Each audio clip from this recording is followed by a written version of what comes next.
No se oye por el micrófono.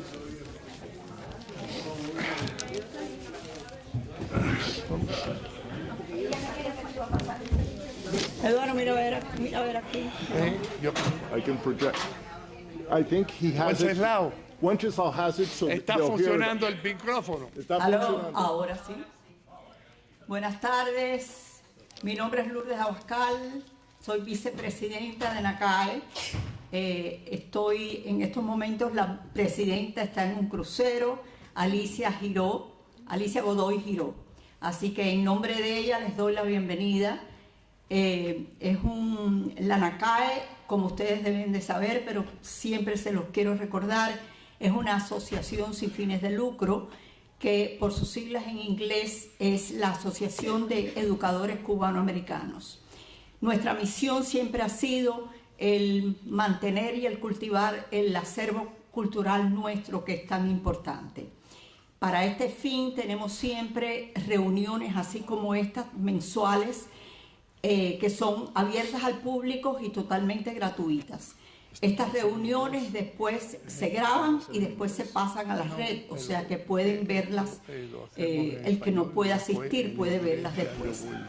Una de las cosas que hacemos también es, tenemos una beca, Gastón Fernández de la Torriente, de $2,000, que la damos a un muchacho, a un estudiante que haya terminado sus estudios de high school y vaya a proseguir los estudios universitarios y se haya distinguido como estudiante. Tenemos también una distinción muy especial de Educador del Año para aquella persona que se haya distinguido también en el giro de la docencia. Este año hemos nominado al doctor de los Ceros, Roberto de los Ceros. Y sin más, quiero presentar al tesorero de NACAE, el doctor Eduardo Sayas Bazán.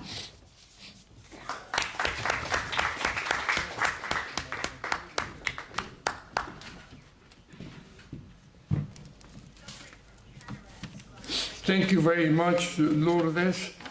I am going to be speaking in English because this event is being recorded nationally, and we want to be sure that the American public is able to understand what we're saying in this very important conference. This is a nonprofit organization of educators, although we welcome members who are not educators, because it's very important for us to disseminate our Cuban culture, and this is the purpose of the monthly meetings that we have in this place and in other libraries around Miami-Dade County. NACAE does two events that are important in addition to our monthly conferences. We have an event for Educador del Año, Educator of the Year, and this year the Educator of the Year award is being given to Dr. Roberto de los Ceros, who is a neurosurgeon, very famous in the United States, and who also has been a professor for many years. And another event that we do is to give a $2,000 scholarship to a high school student who is graduating and who will attend a university to further his or her studies in Spanish. This is a yearly award, and we're very proud of those two things in addition to our monthly meetings. And now I will present our speaker tonight. John Suárez is a Cuban American and human rights activist and advocate for democracy in Cuba, whose career has been dedicated to exposing and combating the Cuban regime abuses of political prisoners, free expression, and civil liberties. Senor Suárez holds a bachelor's degree from Florida International University in Miami and a master's degree from Spain's Universidad Francisco de Vitoria. During 2000 through 2002, he was a program officer at the Washington D.C. based Center for a Free Cuba, a nonpartisan think tank. Since 2002, he has served as a core member of the Cuban Democratic Directorate, Directorio Democrático Cubano, a Miami-based nonprofit founded by former Cuban political prisoners. Suárez's efforts emphasize building solidarity between Cuban exiles and internal opposition, positioning as a bridge for nonviolent change against the Castro dictatorship. In 2019, Suárez was appointed executive director of the Center for a Free Cuba, a position that he now holds. He remains optimistic about nonviolent resistance, warning that without robust international scrutiny, the cost of freedom could claim more lives. He continues working in the pursuit of a free Cuba, where human rights and the rule of law are respected in the future. After this lecture, there will be a period of comments and questions from the audience. But today, I wanted to recognize with us José Daniel Ferrer, who is the founder of UNPACO, Unión Patriótica de Cuba, and who has been the most important opposition leader in Cuba until a few weeks, where he was forced to leave Cuba after being in prison for a number of months and years before. So when the lecture finishes, we're going to have the opportunity to have Mr. Ferrer answer questions that we might have. And I will now let you have John Suárez present.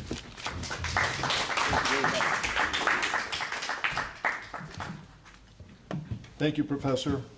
Thank you, José Daniel, for accompanying us today. The topic is Havana's threat to U.S. national security and hemispheric stability. But before I begin, I think it's important to point out that the first victims of Cuban communism are the Cuban people. They were the ones that suffered the terrorism of the July 26 movement that carried out 100 bombings in Cuba in one night. They were the ones that suffered the summary executions in the early days of the revolution. There are over 1,000 political prisoners currently in Cuba's prisons today. José Daniel Ferrer was a member of the Christian liberation movement that sought through the existing legal system to pursue change through the Varela Project. The response of the dictatorship was to lock up José Daniel Ferrer and 74 others in 2003 to long prison terms. In his case, they threatened him with a death sentence for gathering signatures in a citizen petition drive.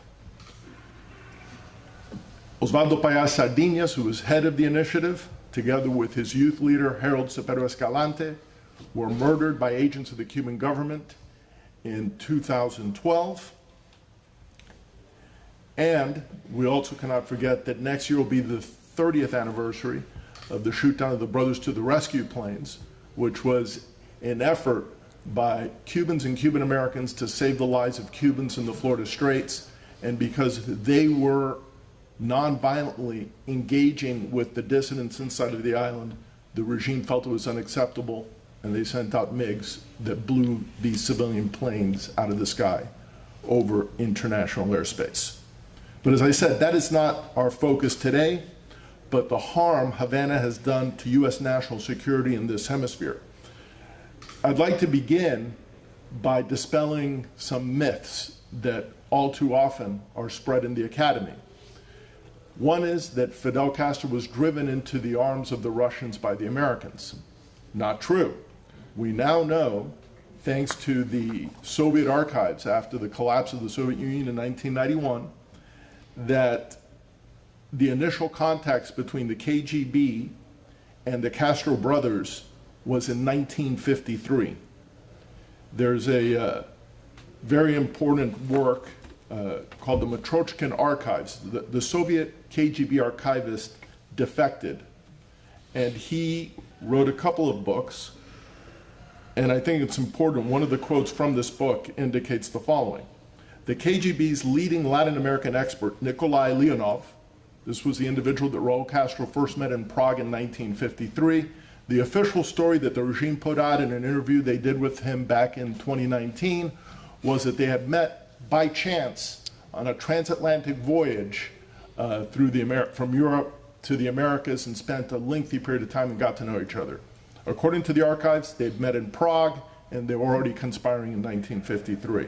So the KGB's leading Latin American expert, Nikolai Leonov, who was the first to make contact with Raul Castro, wrote later, "Cuba forced us to take a fresh look at the whole continent, which until then had traditionally occupied the last place in the Soviet leadership's system of priorities.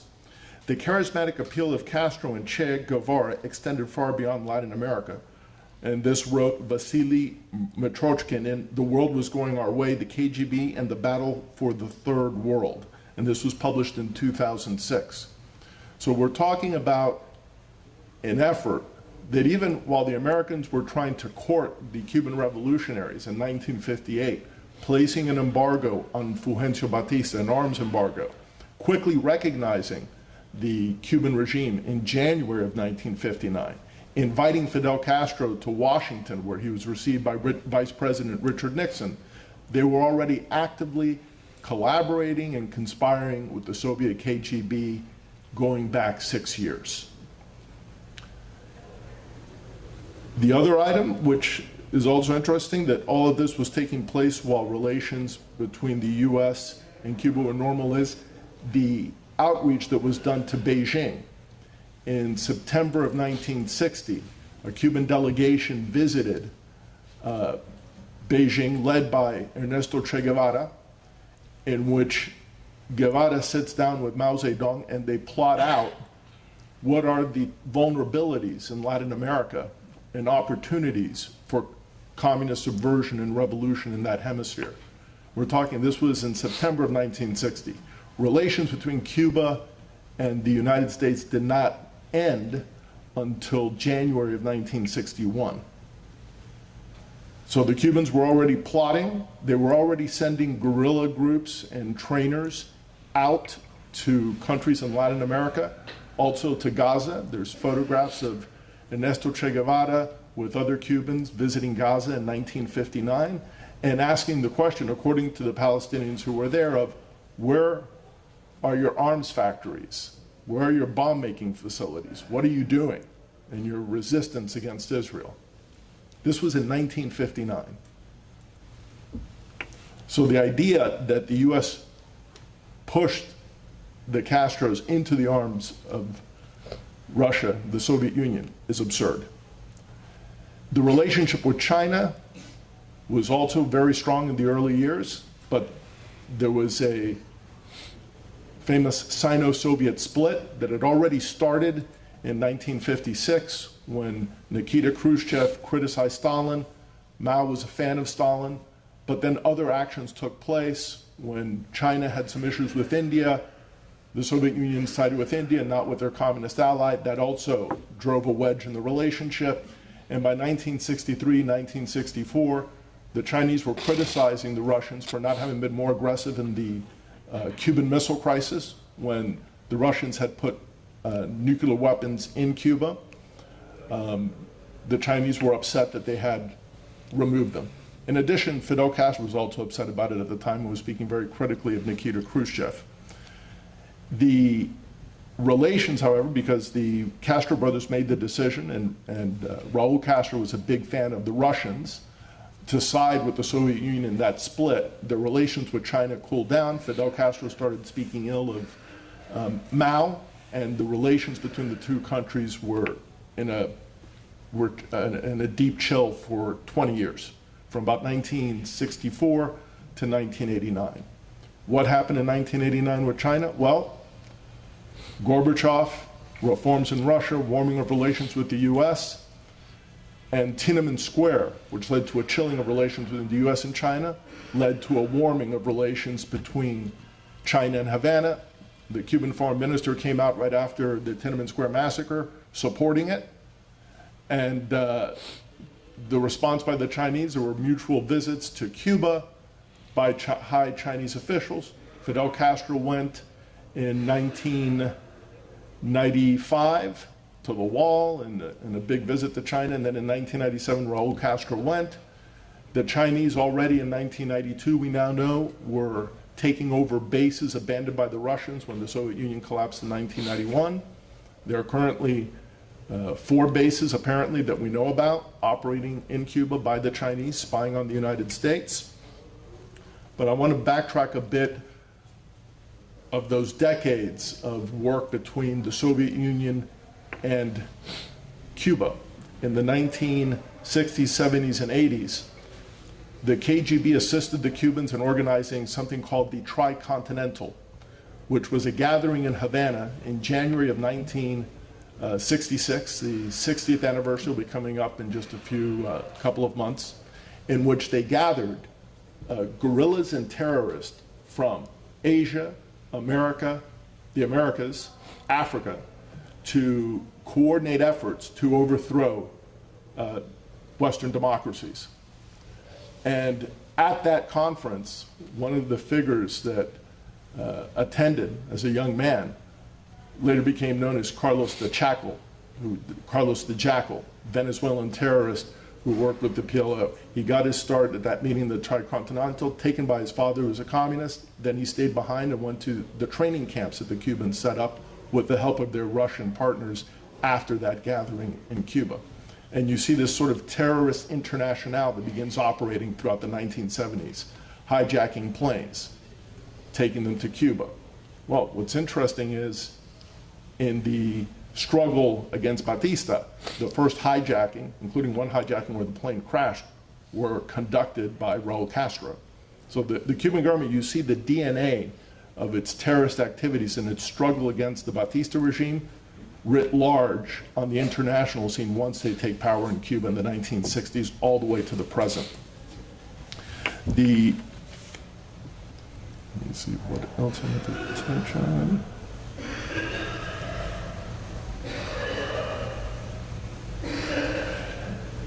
One of the areas where they've been most effective has been subverting American universities, and that's had a direct impact on national security.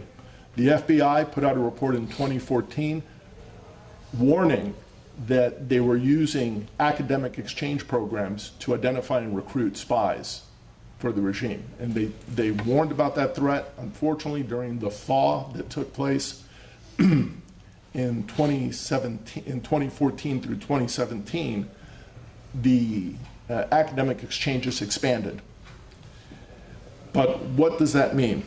The regime, through its Cuban intelligence service, has been using the universities for identifying targets for ideological grooming and mentorship. So they approach these idealistic, vulnerable students, often at cultural events, study abroad, leftist student groups, with promises of revolutionary ideals, economic incentives post-embargo, or blackmail. Professors, academic mentors are recruited to spot and assess these promising individuals. Once they've brought them in, then they start having them engage in encrypted communications, clandestine operations, dead drops, intermediaries with the Cuban mission to the UN or the embassy in Washington.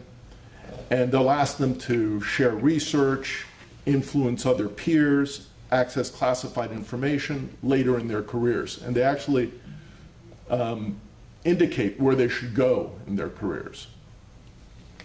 And they've been doing this, exploiting these academic exchanges. And these are low cost, but they reap high rewards. Before 2020, Ana Belén Montes, she was recruited by Cuban intelligence while studying at Johns Hopkins University as a student in the 1980s. She rose to become the top US Defense Intelligence Agency analyst, and the Defense Intelligence Agency at the Pentagon is the military equivalent of the CIA. She had access to sources and methods of intelligence gathering that the director of the CIA did not have access to. And she was working from 1985 until 2001, passing information to the Cuban dictatorship, information that resulted in the deaths of soldiers, including US soldiers in Central America in the 1980s. She was also arrested in 2001 prematurely because they were trying to identify her handlers, but they were afraid that the information she was providing in the aftermath of the September 11th, 2001 attacks would be passed on to the Taliban and used against American soldiers in the field. They couldn't take that risk, so they grabbed her up. But this one case, for 17 years working for the regime, exemplifies how they use these academic environments to spot talent and cultivate it over a long-term period. In addition to the soldiers she endangered, she also identified the names of at least 4 covert US agents. The DGI told, the Cuban Intelligence Service told Ana Belén Montes, quote, "We were waiting for him here with open arms," about one of the agents she exposed. Weeks after her DIA-sponsored trip to a Salvadoran military camp in early 1987, where US soldiers were training Contra rebels, the outpost was attacked, killing 1 American Green Beret and 43 Nicaraguans who'd been fighting beside him. After her arrest, Montes showed no remorse for the lives she likely ended, saying, quote, "Espionage always hurts someone." Closer to home, Florida International University, and this you look directly at the exchange programs. Carlos and Elsa Alvarez. Carlos, a psychology professor at FIU, admitted in 2007 that he had spent 30 years sharing information with the Cuban government about Miami's exile community, but he was also the person who led the academic exchanges between FIU and Cuba. So the students who were going to Cuba were being overseen and cared for by a Cuban spy. How did this all begin? The Venceremos brigades. In the 1960s, you had the left-wing organization, US Students for a Democratic Society, with Cuban government support, set up a Venceremos, We Shall Overcome brigade, where they sent thousands of American students to Cuba for solidarity work, cutting cane, working in the fields. But what it really was an opportunity to engage in intensive political indoctrination, including sessions on revolutionary theory and anti-imperialism, often led by Cuban officials. Over 10,000 US youths participated by the 1980s, and it is still taking place today. One of the persons that was a graduate of this process, Karen Bass, is currently the mayor of Los Angeles. She was being considered for vice president of the United States during the during the initial Biden run for president in 2020. Broader ideological subversion, again, academic fronts through conferences, exchange programs, funded research, has infiltrated the American syllabi. You see this reflected in the Latin American Studies Association, that recently there was an actual identified Cuban spy participating who was outed, and the defense was, well, we want a diversity of views. I want to touch on what's been going on over the last 5 years. The FBI in this report, and if this is available online, I'll be happy to send it to you if you provide me with an email. You can send emails to freecuba@cubacenter.org, and we'll send you the PDF of this report. Describes a multi-decade network from the 1970s through the 2000s run by US professors and researchers at 2 unnamed prominent universities that assessed up to 50 students and colleagues, successfully recruiting at least 6, sharing biological research and reagents with Cuba, which then passed data to allies like North Korea and Russia. Operations involved grooming recruits through dissertation supervision and secret meetings with Cuban intelligence. Another case that was exposed in 2023 that is still being assessed in terms of the full damage is that of Victor Manuel Rocha. He was arrested in 2023, but this is another person who was radicalized during his time at Yale University in the late 60s and early 70s, and identified by Cuban intelligence, recruited, and they guided him in his career through US institutions. He eventually became ambassador to Bolivia, worked at the US interest section in Havana, and at the National Security Council at the White House, all while secretly operating as a Cuban intelligence asset. He was sentenced to 15 years in prison on April 12, 2024. And this, again, exemplifies how Cuban operations exploit university environments to groom future officials for long-term infiltration of US policy and national security circles. May of 2024, Wall Street reported, and this is something I was able to view back in October of 2023, when the Hamas attacked Israel on October 7th of 2023. The day after, there were massive pro-Hamas demonstrations in Times Square in New York City. The individual at the front of it, Manolo de los Santos, of Dominican background, has been working in Cuba for years, traveling back and forth with something called the People's Forum, taking young Americans to meet with Díaz-Canel on camera in Cuba, and he was the one leading the pro-Hamas march on October 8th in New York City, in Times Square. And a couple months later, he said the quiet part out loud and was recorded, indicating that they viewed the destruction of Israel as a fundamental blow against capitalism in the West, and that's why it needed to be done as soon as possible. So this is Mr. Manolo de Santos of the People's Forum, which gets funding from China, but is also assisting and getting assistance in the formation of activists through Havana directly. And this we're talking about 2024, 2025.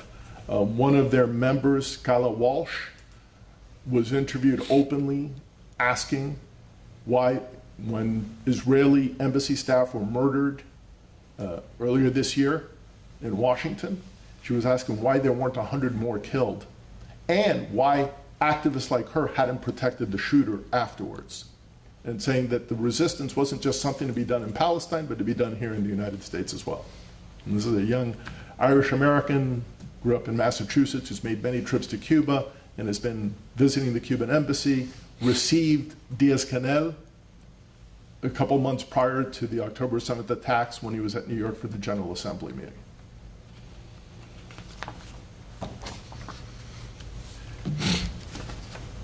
The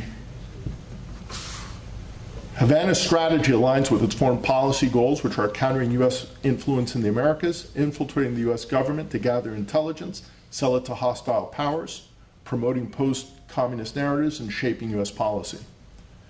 U.S. counterintelligence has disrupted some of these networks, although American universities have been encouraged to implement training on foreign intelligence threats, vet foreign interactions, and report suspicious activities.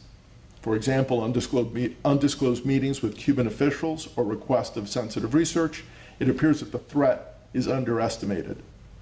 Positive academic ties, like student exchanges that resumed in 2014, remain expansive throughout the country and remains a threat for those students and for U.S. national security. I'd like now to touch on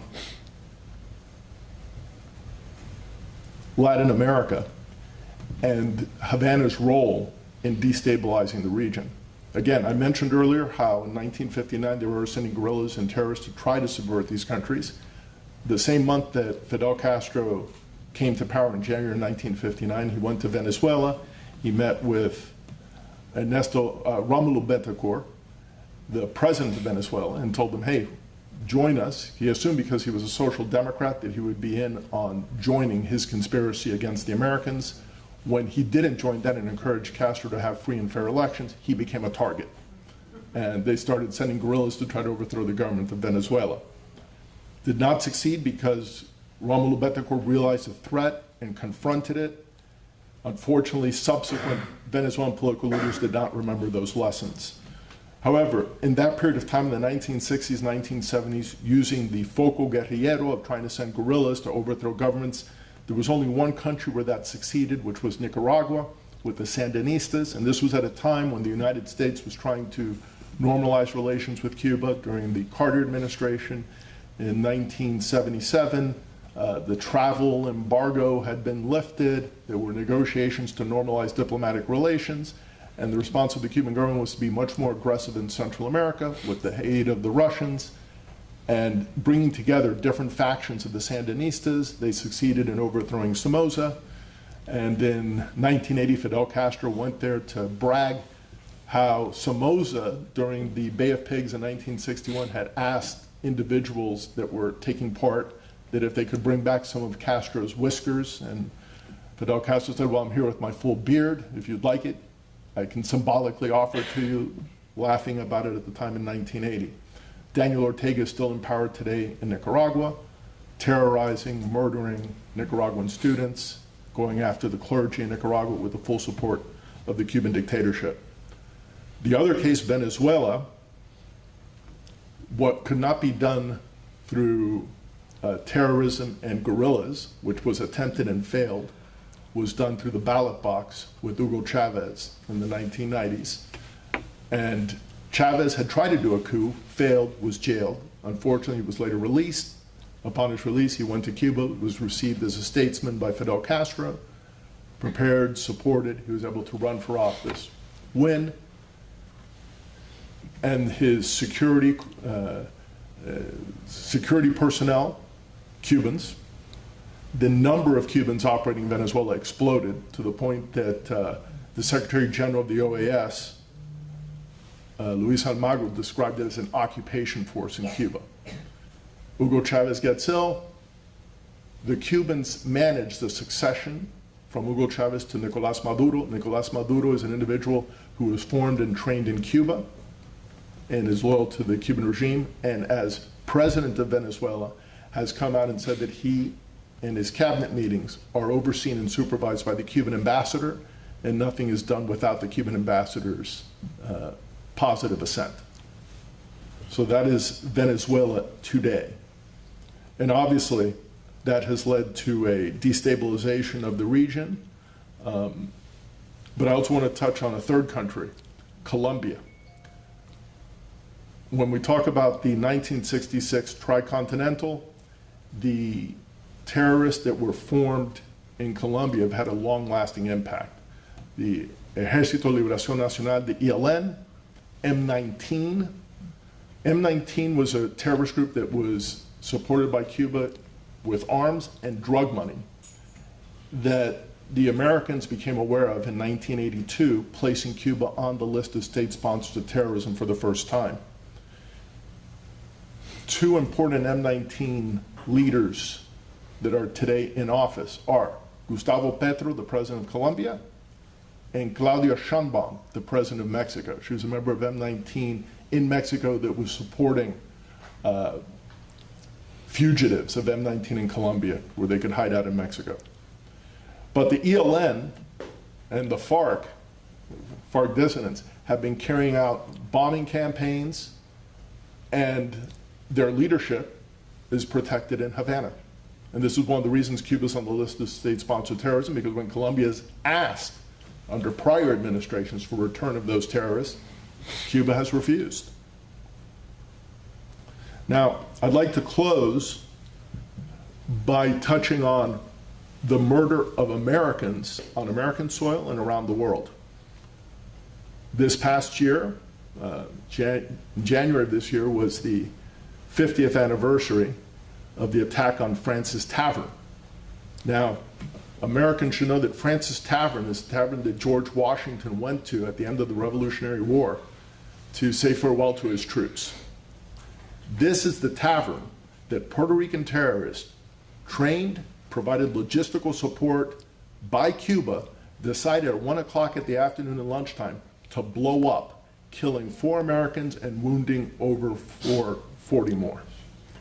One of them, Frank Connor, I met his son Joseph Connor, who lost his dad when he was 9 years old, has been pursuing justice because the bomb maker, so the bomb maker who was trained, assisted, provided logistical support, was caught and jailed, was then freed by radicals who broke him out of prison.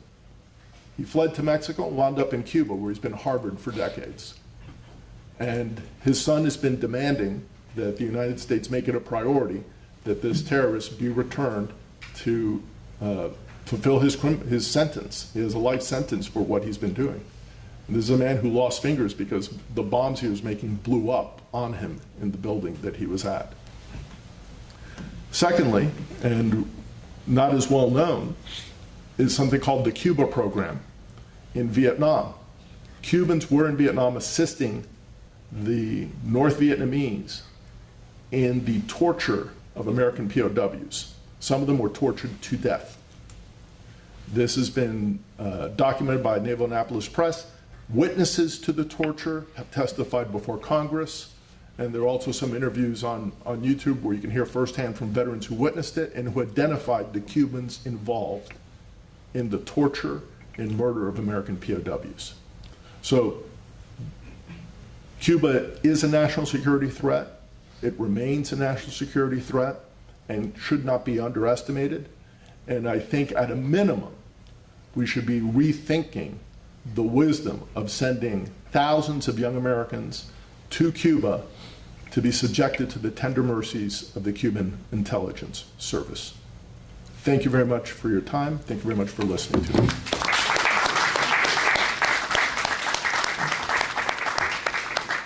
Would you like to answer some questions? Of course. Okay. And I guess because they're going to be taping, shouldn't you go up and talk because they have the microphone? Okay.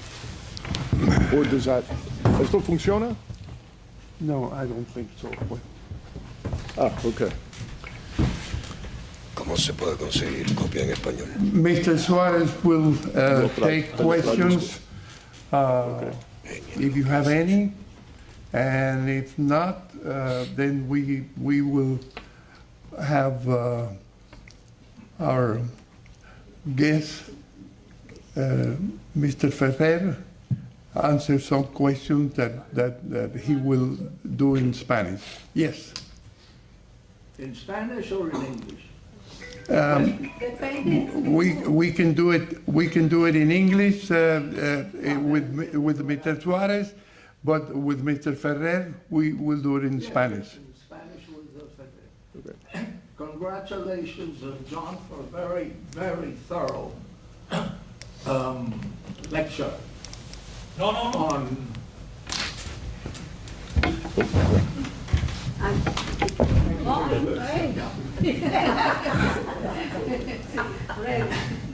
I was congratulating you, or trying to, for your very thorough presentation on the threats that the Cuban regime continues to pose on the United States and the rest of the hemisphere.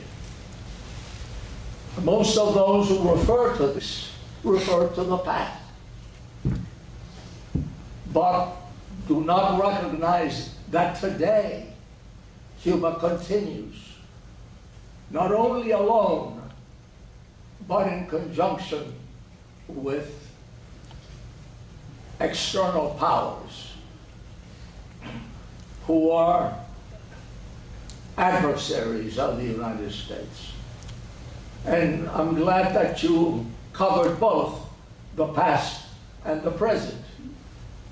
There was one in the past that shook the United States, Manuel Montes, penetrating the Pentagon. Access to the highest level of intelligence, information, and passing them on to the Soviets and others. An incredible situation. But that seems to be past. What about present? Ambassador Rocha, with access to intelligence agencies in the United States and passing them on to many countries from various posts. So it continues. And then on the aspects of military threats, it's amazing that having the information, including images, on the 4 electronic espionage bases in Cuba today, and no reference, except a passing reference only by Marco Rubio, the only one that has recently mentioned that. And it's there. So my question to you, because there are other threats that still continue. We focus on Venezuela, but who controls the espionage system and counter-espionage of Venezuela if it's not the Cuban regime? And yet, yes, Venezuela poses a threat, and it's true. But the linkage is there with Cuba. So my question to you, with all the information that you and others have gathered, how do we remain a bit more successful in conveying that information, in making sure that it filters, that it reaches, all of the levels in the United States, opening their eyes, because we still continue to underestimate Cuba as we did in the past. Repetition, repetition, repetition, because the other side is repeating the false narrative nonstop, and they're everywhere. They have their agents of influence in the academy, in the media, in government. I mean, I remember when the classified reports about Cuba were being declassified in the 90s, saying that Cuba did not pose a national threat, and we would read the reports and we go, if you read the Miami Herald or the New York Times, you can see that Cuba's a threat. Yet this stuff that's classified and saying it's not, this is ridiculous. Then you realize later, oh, it's because Ana Belén Montes wrote the threat assessment, which she did, by the way.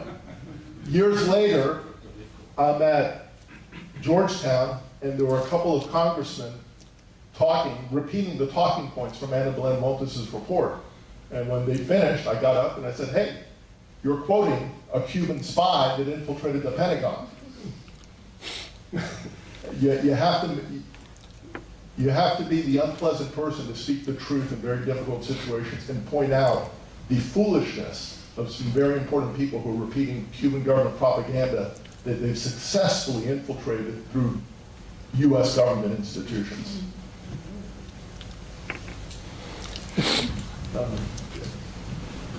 Thank you, John, for an excellent overview. I have 2 questions. One, how do you explain the fact that Cuba, being a relatively small island, has such a strong hold on Venezuela, which is a much bigger and more important country? That's one. And 2, there are rumors now in the press that the current administration has authorized some covert activities in Venezuela, but that the ultimate goal is Cuba. What is your opinion vis-a-vis that? To your first question, I would say the United Kingdom was a small island, and it managed to control India and a good chunk of the planet. So just because Cuba is a small island doesn't mean it cannot have imperial pretensions, which it's had with Venezuela since 1959 from the beginning. There's quotes of Cuban officials describing, understanding that the resource-rich nature of Venezuela was key, seizing it, controlling it, to be able to even expand greater their influence throughout the hemisphere, which is what they did. The second question, quite frankly, I don't know. The process that's underway now with regards to Venezuela is not the normal process we're used to, which is consulting with Congress, having hearings. It's being done rather secretively. Trump is someone who likes to be unpredictable, so I will not pretend to predict what he's going to do. I know that obviously there's a huge naval presence in the Caribbean. The last time there was something remotely of that size was during the Cuban Missile Crisis. But people really, and I've listened to military experts and other folks talk about it, and they really don't know what his end game is. Thank you. Yes. I'm very looking forward to you writing something about the cultural influence, manipulation, recruitment of Cuba in the film and TV industry. Something that nobody tackles, and is really so damaging. Like the dreams of Gramsci are totally true.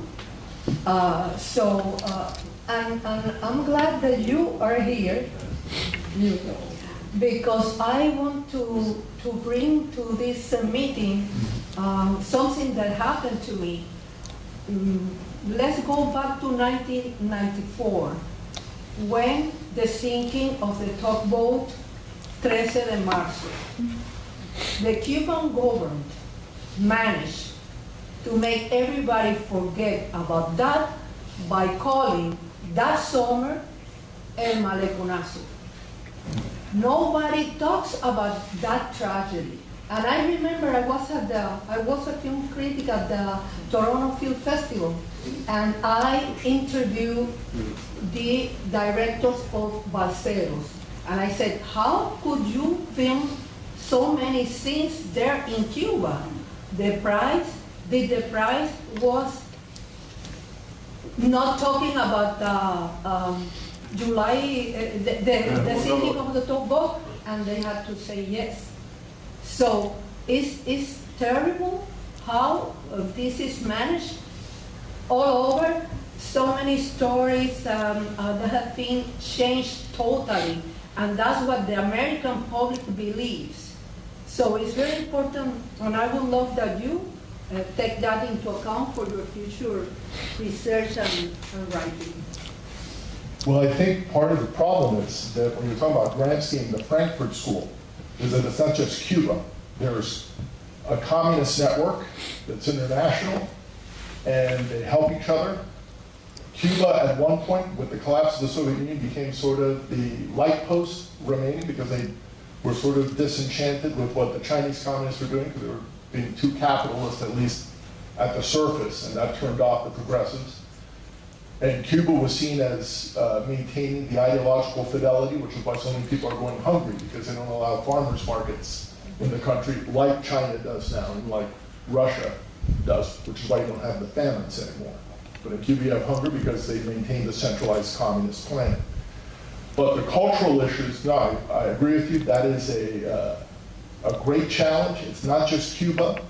I will say this, in terms of the 13 de Marzo tugboat massacre, we have consistently on the anniversaries, especially big ones, 50th, 20th, 25th, 30th, organized activities and generated media attention on that event.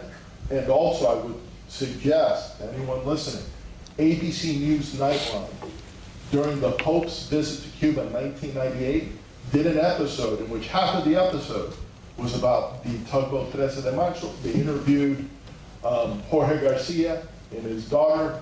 Lamentably, they passed away last year, Maria Vitoria. And they told their story along with other survivors of the Homolcador in that Nightline episode. So my recommendation is, this is back from 1998, just after the Pope's visit. Request it from ABC News. I'm sure they have it in their archives. Share it with your neighbors. It's a horrible story, but it's a story that needs to be heard. And it is documented by the Inter-American Commission for Human Rights that put out a report on the tugboat 13 de Marzo. It was in 1996, and it's online, and it goes into detail as to what happened. That is too little. You're right, it is too little. Wait a minute, you're right. Thank you. I have a concern Sure. that I want to voice, and maybe you can reassure me. Or maybe not. Maybe not. That's the part. But you gave many examples of students, young adults, that were recruited within this country at universities to support the Cuban regime successfully. One of my greatest concerns is that why aren't we doing the same thing? And by we, I mean the organization, the different governments and different people that are trying to find the solution for freedom in Cuba. Because especially here in Miami and South Florida, I mean, look at this room.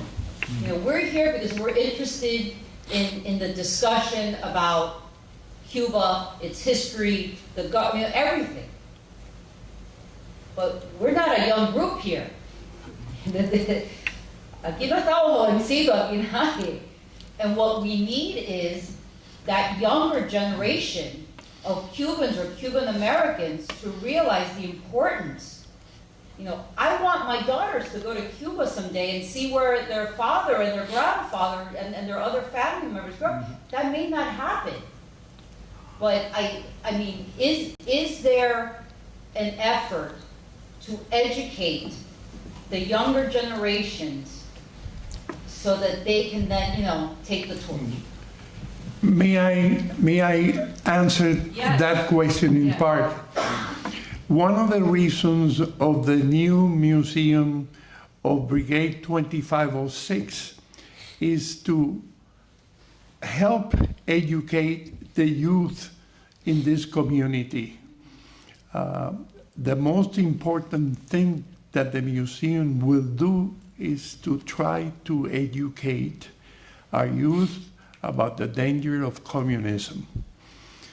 And in order to do that, we are going to be visiting schools in this area and also have schools come to the museum so that they can see all of the visual aids that we have in the museum that will help them understand what Cuba was like before the revolution and what has happened ever since to make Cuba a totally dysfunctional country.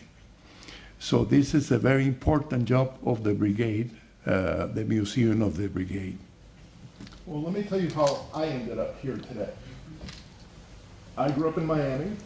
I was in the anti-Castro bubble, not even living in Little Havana. I was living out in Kendall. And then later on, I realized not only was it that I knew other Cubans, but the non-Hispanic whites that I grew up with were Poles, Czechs, Hungarians, so we all agreed with each other. What happened to me was I got recruited in 1992 by Morton Blackwell of the Leadership Institute, which is doing exactly what you're talking about, which is identifying young conservatives in this case, seeing those with some political talent and sending them out to work as youth coordinators, to mobilize youth, to get them to vote in elections. So I get sent out in 1992 to Nebraska, 2nd Congressional District that covered most of Omaha. One day, I get invited, because I'm hitting the college campuses, and they're having a discussion on Cuba. Who do I find working there on the college campus? Cuban diplomats. Fast forward, 1994. I'm in Iowa, state next door, working for Terry Branstad, who's running for re-election for governor. A friend of mine told me, hey, they're doing a presentation on Cuba. So I go over. An American woman named Sandra Levinson, Cuban Studies Institute out of New York City. This lady was best friends with Fidel Castro, had an apartment in La Quinta Avenida. She tells a story where she's having dinner with Fidel Castro with Jack Lemmon and his son Chris Lemmon, having a great time throughout the night, and Chris Lemon all of a sudden gets serious during the dinner. And they're like, what's wrong? And Chris Lemon turned around and goes, we're speaking here with this brilliant, great man, and we have Ronald Reagan as president. And I'm listening to this, and this I'm listening to a couple weeks after the Alaconazo, August of '94.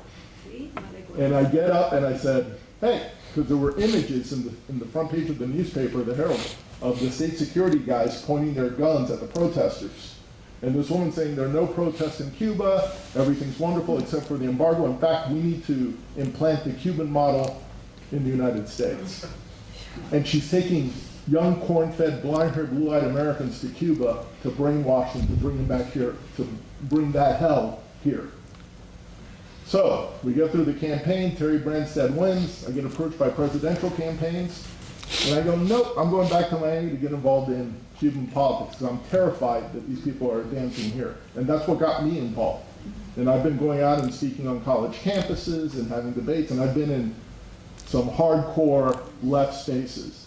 And I can honestly, not only in the United States, but Directorio, I actually spent one weekend, I was in Brazil, and I had a friend of mine who was un abogado atrevido, who told me, oh, I got some friends in the Workers' Party, Lula's party, that they're having a retreat. Would you meet up with them? I go, sure. So I end up on a bus full of Partido de Trabajadores socialists, going to a Congress where I have my documentaries of the Cuban Spring, Nobody Listened, and I'm showing that at their party conference. And there was a professor, Brazilian professor, like, this is the first time I'm hearing anything critical about Fidel Castro. How novel. They were amused by it. But you have to get into those spaces. And I remember the other one that was funny, because I mean, the Cuban regime is successful for a reason. In Brazil, Argentinians are hated. So guess what? Che Guevara's a Cuban. And when I started telling the Brazilian, no, he's Argentinian. Like, what? Oh, what you gotta do is get a picture of Che Guevara with Maradona and say things that come from Argentina, and you'll kill his reputation in Brazil. Next question, you have a question. Yeah. No, on a more positive note, I heard that last week, I think it was, that the interim president of Peru had expelled the Cuban ambassador, who had been, I know, very influential in Peru.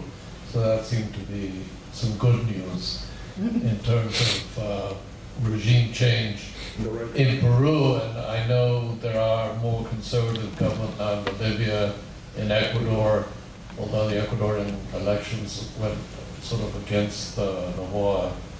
But we lived in Brazil for many years, my wife and I, and although Lula at that time was actually president when we lived there, this was back in 2005 or so. But it was interesting because Brazil, although there was Lula and his group, I never felt a real threat from the left there, because I felt the economic power of Sao Paulo was so dominant that the business community wouldn't, cede very easily power to anyone from the left. But that was my observation, shall we say. But in the case of Peru, and just as an aside, I understand Anamontes is quite comfortable in Puerto Rico today. He does. Which I find extraordinary. I don't know where Cesar and Elsa Alvarez are, because I happen to have known them when they lived in Miami. I don't know if they're back in Miami, out of jail or what, but it seems to be incredible that Ana Montes, who did all the damage she did, should be sort of floating around comfortably in Puerto Rico. Well, and there are others that carry out terrorist attacks that had their sentences commuted by first the Clintons and later by Mr. Obama.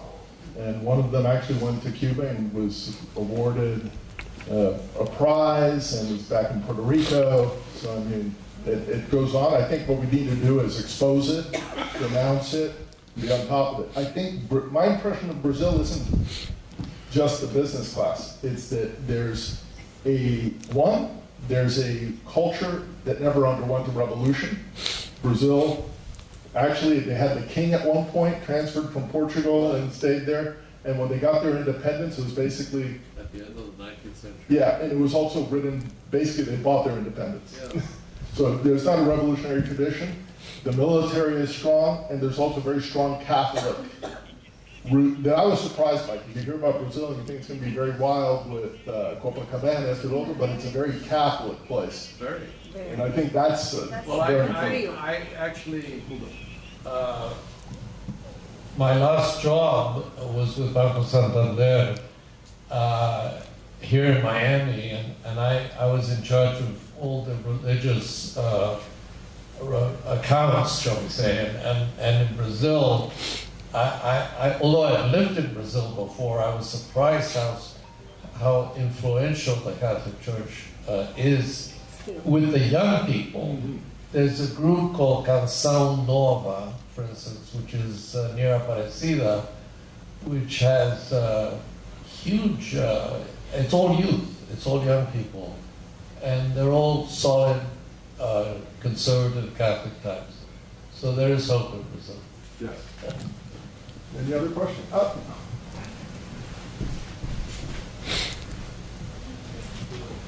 So my question is, how has Cuba's deepening intelligence cooperation with Russia and China altered the U.S. strategic balance in the Caribbean, if there has been any influence in there? Excellent question. And I think it's important to say that the Cuban intelligence service can teach the Russians and the Chinese a thing or two.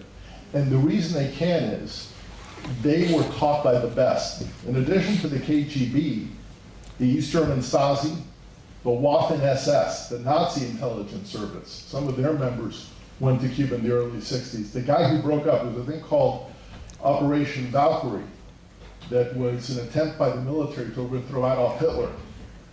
That was broken by some of the German intelligence people that went to Cuba and assisted the Cuban intelligence service in its founding.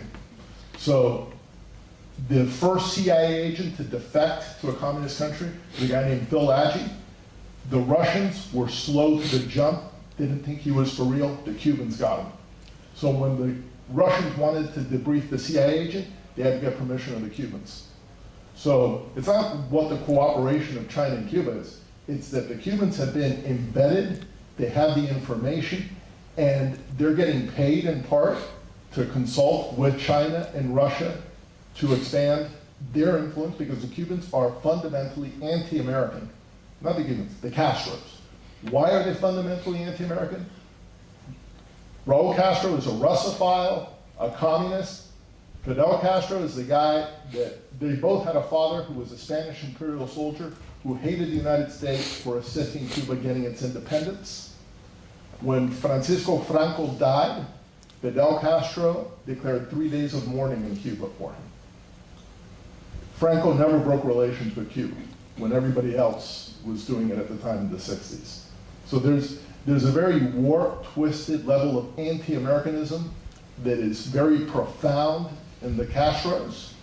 And you see it that when the Chinese warmed their relations with Cuba, with the United States, relations with Cuba got cold. When the Russians, with Gorbachev and Yeltsin, had good relations with the United States, relations between Russia and Cuba got cold. And when Mr. Putin went to confront the United States, relations improved with Russia, to the point that today in Russia you have recruited 20,000 Cubans, 7,000 actively on the field now fighting in Ukraine for Mr. Putin against the West. That's happening now. In Venezuela, you have Cubans torturing Venezuelan dissidents to maintain their agent Maduro in power. They have weaponized migration over the years, coordinating with Nicaragua, with Venezuela, especially during the Biden administration. And they've used that also to get concessions from the United States, which they've done successfully and repeatedly over the years. So I don't know if that answers your question. Okay. I would like to take this opportunity to see if we can En español. use... Vamos a hacerlo en español entonces. No, we can do it in Spanish, but have José Daniel Fernández tell us... Ferrer. Sorry about that. Tell us what the situation is like in Cuba. He just left Cuba a few weeks ago. ¿Cuál es la situación en Cuba en estos momentos? En pocas palabras. Sí. Y bueno, primeramente quisiese agradecer a John Suárez por la magistral conferencia, la magistral explicación que ha dado sobre el peligro que representa el régimen cubano para la seguridad nacional de los Estados Unidos y para todo el continente, para la libertad en todo el continente. Es decir, que no solamente es un gravísimo peligro por el daño que ocasiona al pueblo cubano, sino también por lo que representa para todo el continente. ¿Y seguimos en español sin traducción? Well, for the cameras, he was thanking the presentation. José Daniel Ferreras was thanking on the presentation and the ability to demonstrate the threat posed by Cuba for the United States and also for the region more broadly. Sí, la situación de nuestro país, de Cuba, es la situación más crítica, más grave que haya vivido nuestra nación desde que Cristóbal Colón tocó nuestras costas en 1492. La opresión, la represión, el hambre generalizada, la pobreza extrema, la crisis epidemiológica que hay ahora mismo con los arbovirus, entre ellos el chikungunya y el dengue principalmente, pero también otras arbovirosis, están haciendo estragos en nuestro pueblo. Y mientras eso ocurre, mientras el pueblo vive en condiciones tan difíciles, tan críticas, tan terribles, el régimen sigue apostando por mantener sus equivocadas políticas de control social, de control sobre la economía y sobre todos los sectores de la sociedad, a la vez que también apuesta por seguir dando el mayor apoyo posible a sus socios en el continente, Venezuela, Nicaragua, y también tratando de hacer llegar al poder o de que se consoliden en el poder otros socios, ya sea Petro en Colombia o Claudia Sheinbaum en México, por citar algunos casos. También podríamos citar a Xiomara Castro en Honduras o a los Zelaya.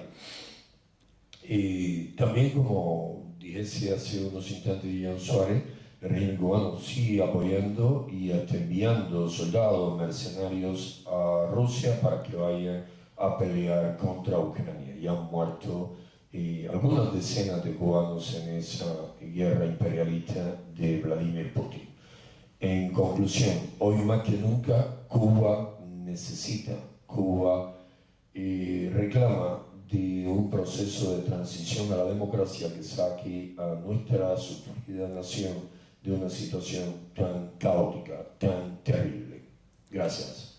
Cuba is undergoing the worst crisis in its history since Christopher Columbus. There are 4 viruses that are racking throughout Cuba, killing Cubans today on the island, and the Cuban government maintains its failed and illusory policies. At the same time, they are actively involved in trying to subvert other regimes and consolidate friendly regimes in the region, like Claudia Sheinbaum in Mexico, Gustavo Petro in Colombia. No sé qué más. Zelaya en Honduras. Zelaya in Honduras. ¿Y dónde más? ¿Qué otro lugar?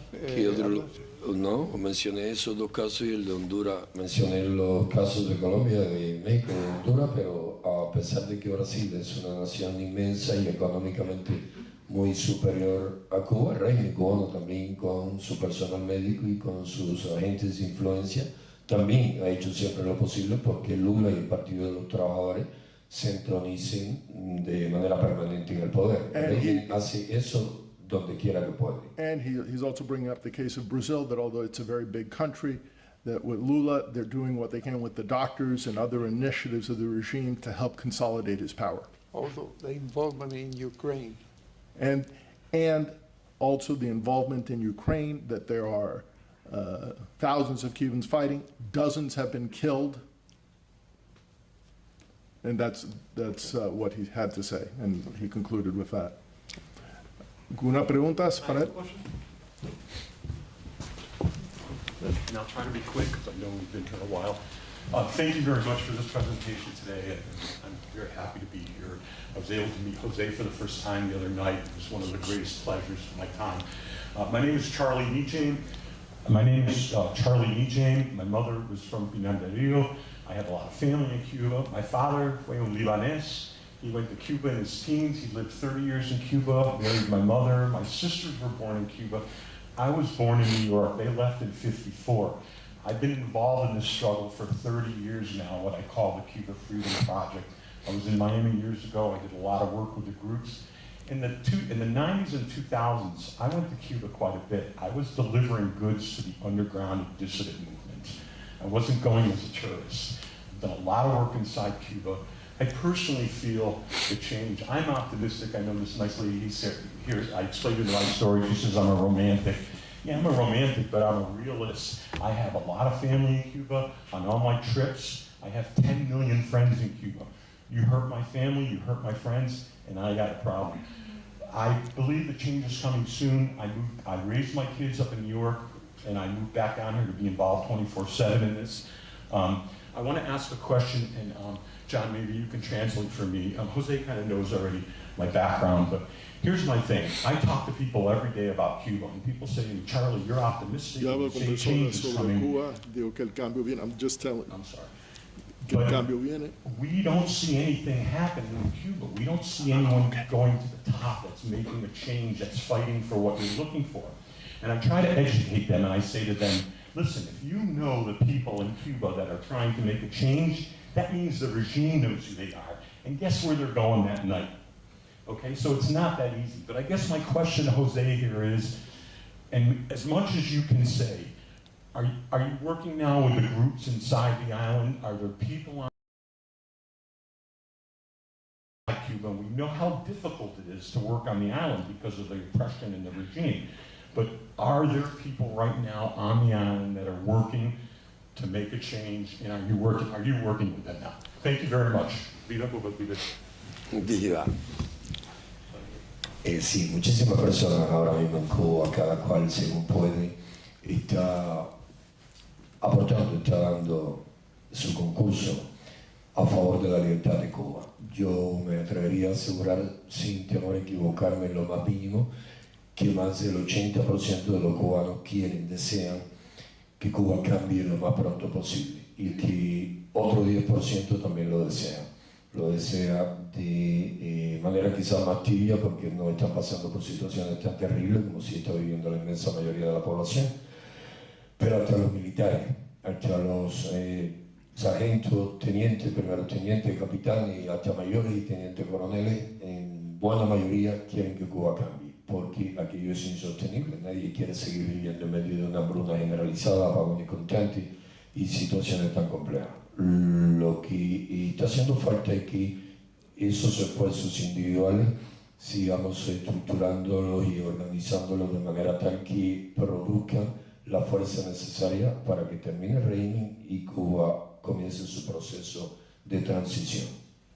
More than 80% of the people are openly proclaiming for change. He believes there's another 10% that, although they're not saying openly, also desire it. They may not be in such a difficult position, but including in the military, generals, lieutenants, colonels, lieutenant colonels, they want change. Are you going to have me involved? Oop.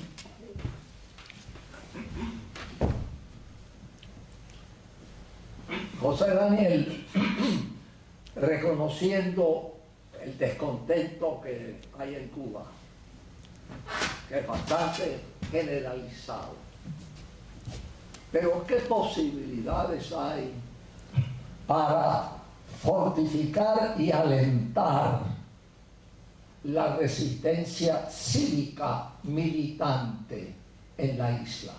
¿Queda algo y qué se puede hacer, sobre todo desde el exilio, para alentar esa resistencia?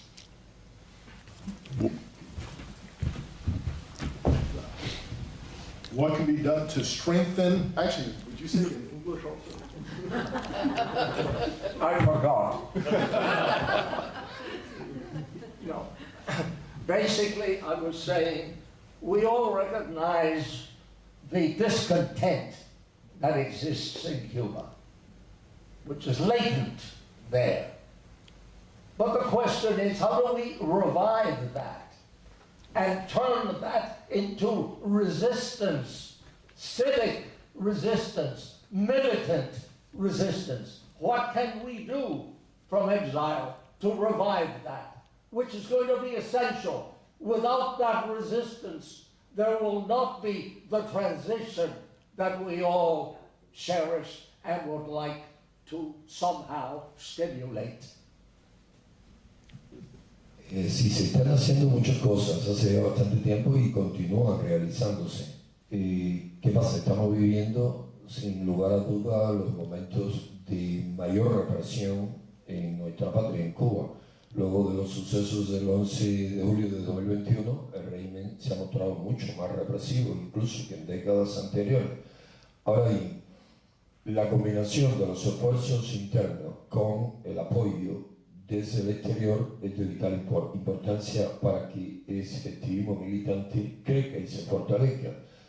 Con vista al día 10 de diciembre, y esto a manera de ejemplo de lo mucho que se puede hacer, en vista al 10 de diciembre, que es el Día Internacional de los Derechos Humanos, estamos invitando a todos los activistas, opositores ya conocidos, pero también a ese pueblo opositor anónimo, a llenar Cuba con dos letras, la D y la H de derechos humanos. Es decir, pequeñas cosas hechas por mucha gente que pongan de manifiesto que la inmensa mayoría quiere el cambio. Hoy con la D hasta el 10 de diciembre la H de derechos humanos, pero luego a partir del 10 de diciembre, digamos hasta mediados de enero o principios de febrero, podemos tener otra iniciativa similar, un poco más audaz y atrevida, pero que involucre a miles de cubanos, no 100 por acá, 25 por otro lado, sino desde Guantánamo en Oriente hasta Pinar del Río en Occidente, centenares, miles de cubanos, demostrando con acciones precisas que queremos cambio, queremos libertad y no estamos dispuestos a seguir esperando mucho tiempo más. What he was saying was that there's much that is being done, but unfortunately after the protests of July 2021, 11J, that the repression has grown much worse. However, there are things that can be done that are very small, but still effective, and that can be done by many. For example, on International Human Rights Day, December 10th, we're calling on everyone, wherever they can, to put the letters DH, Derechos Humanos, which is human rights in Spanish, across the island, to be able to demonstrate the desire for change. Now, after that takes place, perhaps in February, audacious things that we can then plan to do. ¿Cómo estamos de tiempo? Sí. Yo creo que sí, que ya. Okay. Tenemos hasta las 5 de la tarde, sobra tiempo.